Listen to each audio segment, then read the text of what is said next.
Corruption has contributed immensely to poor service delivery in the Northwest Province. The Northwest has been slammed by Parliament for failing to complete projects meant to uplift communities. Most of these communities are in a disastrous state, with their municipalities recording irregular expenditure totaling billions of rand. President Matamela Cyril Ramaphosa was in the Northwest today on a presidential imbizo. He was there to assess progress on commitments made by government on service delivery issues. Our senior reporter Aviwe Mtila was there on the ground following this story for us. Obviously, Aviwe, good afternoon. Obviously, the president was not alone. He was accompanied by a number of cabinet ministers and other senior government officials in that imbizo. I mean, overall, how did it go? Good afternoon, Bradan. We had dozens of community members that were addressing the president here and the cabinet just on the woes that they face in the Northwest Province. And of course, we had that response from the president and that sort of affirmation that everything will be okay. In fact, some of the cabinet ministers took to the stage here, talking to their specific portfolios, mentioning how they'll eradicate things like illegal mining, how they'll deal with our crime woes, and of course, more importantly, when it comes to the Northwest Province, just the water woes themselves, all those promises made in the second visit that talks to the district development model imbizo. Of course, this is another visit from last year's president checking up on what has been done, and of course, a lot has been said by the community that talks to just how little they say that has happened on the ground. In fact, let me rope in now the minister in the presidency, Nkumbuzo Nchabeni. Minister, thank you for joining us at eNCA. All of these promises made, and I think one of the questions that I want to know, why so late? Why hasn't all of this been done before? Actually, you're not correct. Even in your intro, the people are saying, Mr. President, we've seen what you have done, but we want more. And that is the acknowledgement that we've always said, that we want more.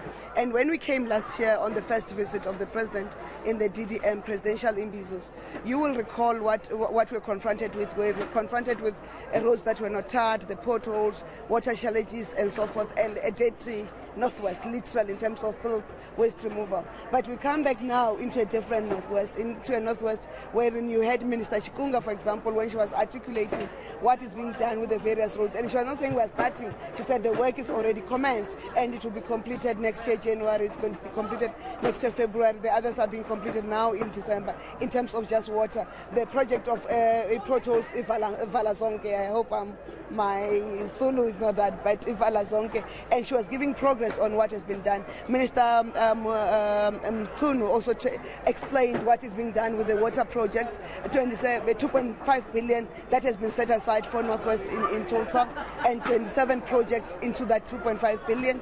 And also how many of those have commenced already. 5 have commenced, they are being concluded, and another 21 are going to be launched now before the end of November, so that by the end of March all those projects are underway. The 5 will be completely concluded by that time. And it was indicating the type of infrastructure we have.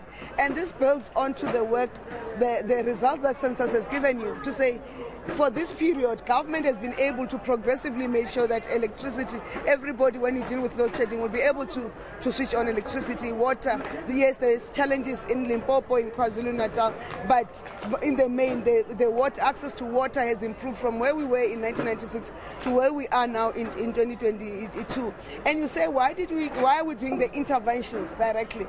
It's because we tried to work with the municipalities to build their capacity, but it's taking longer. So we then decided to say, instead of just coming ourselves and saying municipalities must sort it out, we must work with them. You had the acting premier of Northwest saying, where these projects are a problem and they're not able to work, national and province will then intervene and directly implement together with municipalities as part of building the capacity of municipalities. Deputy Minister Tau also came and explained the work we're doing in terms of capacity building for municipalities. And we accept that there have been challenges in a lot of municipalities in terms of qualifications of the people who are hired to do the right the projects from technical to financial management and so forth.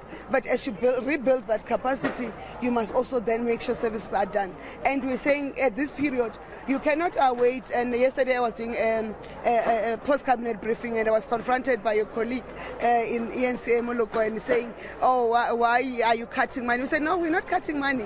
What is happening is that when we assess a project and say this project will not be concluded by end of March, which is the end of financial year, we redirect the money to another project that will be concluded by end of March, because that's a proper use of resources. You don't want resources to sit in one place when they are not used, whereas you need resources in other place where they can be useful, and that's the balancing act we are doing. And even now, it's not late. If it was late, it would be our first time here. It's not. You're also acknowledging that it's not our first time here. It's our second visit. The President has gone to all the 9 provinces. This is the 10th visit. It means we are starting again to follow up on those commitments. And you see, when you drove here, if you've driven the same roads that I've driven, you've seen the filth that was on the streets. Has really there's really an improvement from what you saw last year when you drove to the streets going to Mahikeng, and what you see coming here. And that, luckily last year I also was with you guys, and you were saying the filth all over, and you took a shot of Potchefstroom, and you see what has happened now with the cleaner towns a bit. But we still see the infrastructure woes. We've spoken to people, for example, in Vettersdorp, where the water challenges, for a month they haven't had water. There's still a lot of challenges, especially around infrastructure, Minister. Then we hear that 60 million rand was actually sent back to National Treasury that was allocated for infrastructure. Surely that shouldn't be the case in a province that really needs, especially in a municipality that needs the infrastructure to be sorted out. You are correct. And the problem of infrastructure is going to be worsened with the increased number of people. So what you are catering for 50 million people, now you are catering for 62 million people. But if you recall, when Minister Mkhunu took to the stage, he explained that in Northwest specifically, given the challenges we were confronted with previously, they've put up a team that is co-chaired by the acting premier and the minister in terms of dealing with the water infrastructure, to make sure that all those projects that have to be completed are completed. And he committed to the president that those projects are going to be committed. He gave the timelines to say this set of projects are going to be completed at which part. And that the work of infrastructure is not going to start and end now. It's going to proceed, and that's why the 2.5 billion, which must be exhausted in doing and completing the projects that at hand. I'm not aware of that 60 million rand project, but in terms of the agreement that we have with National Treasury, is that the key infrastructure projects that can be completed this year will not lose their money. And even those that are not going to be completed this year, the money will be redirected somewhere, but will be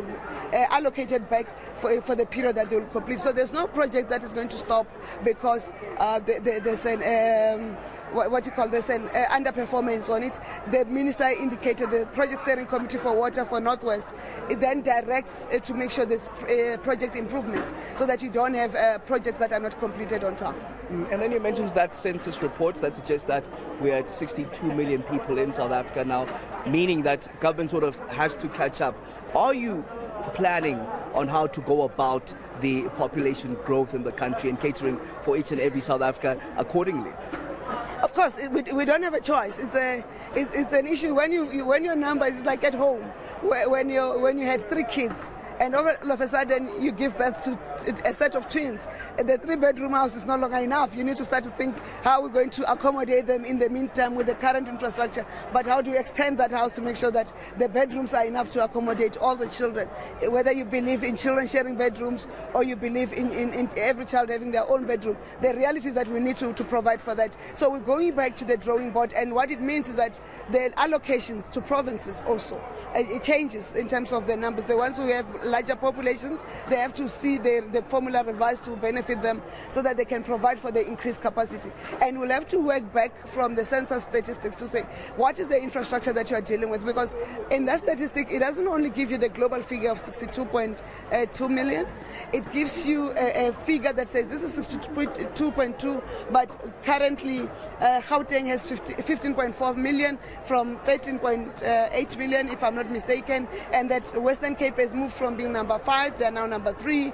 Eastern Cape has gone to this level, KZN. So those balancing numbers, and it doesn't end there, it will take you to the level of granularity of a detail and a local municipality. So we then have to say, if the carrying capacity for water, and I want to give the example of the reservoir that the president went to visit earlier with yourselves in the morning.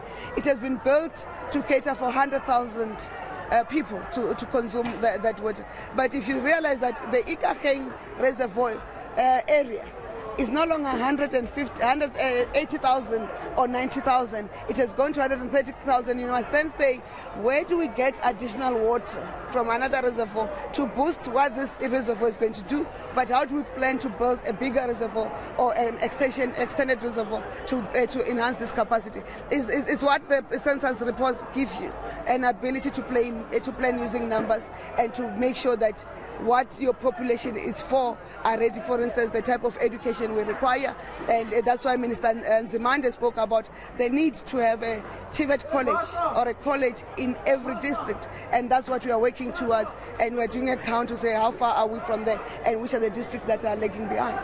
All right, thank you very much.